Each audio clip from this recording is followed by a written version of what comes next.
এই যে পেজটা কাবির ফয়সাল অফিসিয়াল, মানে এ হচ্ছে দ্বিতীয় লিস্টটা। এক এক সময় আমি স্টোরি দিই, স্টোরি থেকে ভিডিওগুলো ডাউনলোড করে করে মন গড়া ক্যাপশন, এই রাজনৈতিক দলের সমর্থক এখন, এই নেতার সমর্থক এখন, এইটা ওইটা ক্যাপশন। আমি যাই আমার ভালোবাসার মানুষদের সাথে এক জায়গায় সাক্ষাৎ করতে, তাদের সাথে মত বিনিময়, কুশল বিনিময় হয়। কোনটা সে এনসিপি সমাবেশ বানাই, কোনটা সে লিগের প্রোগ্রাম বানাই, কোনটা সে জাতীয়তাবাদী দলের বিক্ষোভ বানায়, মানে বিভিন্ন ধরনের এলোমেলো ক্যাপশন দিয়ে আপনাদের চোখে আমাকে খারাপ বানাচ্ছে। আমরা ভিডিও বানিয়ে আমাদের ইউটিউবের যে ভিডিও শিডিউল সেগুলো আমরা পূরণ করতে পারি না, তার ভিতরে এগুলো কখন করে বেড়াই, এতে প্রচুর পরিমাণে ভিউ হয়। এবার নাম দিয়েছে কাবির ফয়সাল অফিসিয়াল, তো এটা আমরা দ্রুতই হয়ে যাবে। তো তার আগেই তো প্রচুর পরিমাণে গুজব ছড়িয়ে যাচ্ছে।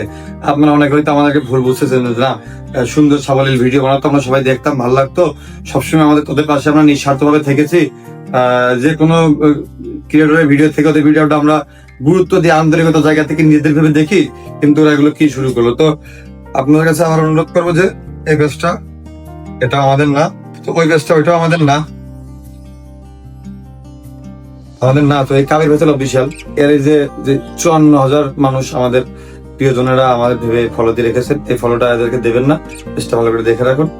আর অবশ্যই এমনভাবে রিপোর্ট মারবেন বা ব্লক করবেন যেন ফেসবুক চালানোর অনুপ্রেরণা বা ফেক আইডি চালানোর অনুপ্রেরণা ভুলে যায়। আর একবারে আমরা একটা করবো না, কারণ হচ্ছে যে প্রশাসনিক ভাবে আমরা ধরার চেষ্টায় আছি, যদি ধরি তারপরে আপনাদের সামনে অবশ্যই নিয়ে আসবো। তার আগে এই যে দুইটা পেজ দেখালাম, এই দুই ফেক পেজ গুজবের দেশে নাম্বার 1-এ আছে। গুজব বানিয়ে তো আমাদের ইজ্জত সম্মান নষ্ট করে দিল। তো এই দুই পেজ আপনারা অবশ্যই আনফলো এবং রিপোর্ট করে দিবেন। আর সবসময় আপনাদের ধন্যবাদ ছোট করার এত দুঃসাহস আমার নেই, কৃতজ্ঞতার মন থেকে দোয়া শুভকামনা থাকবেই।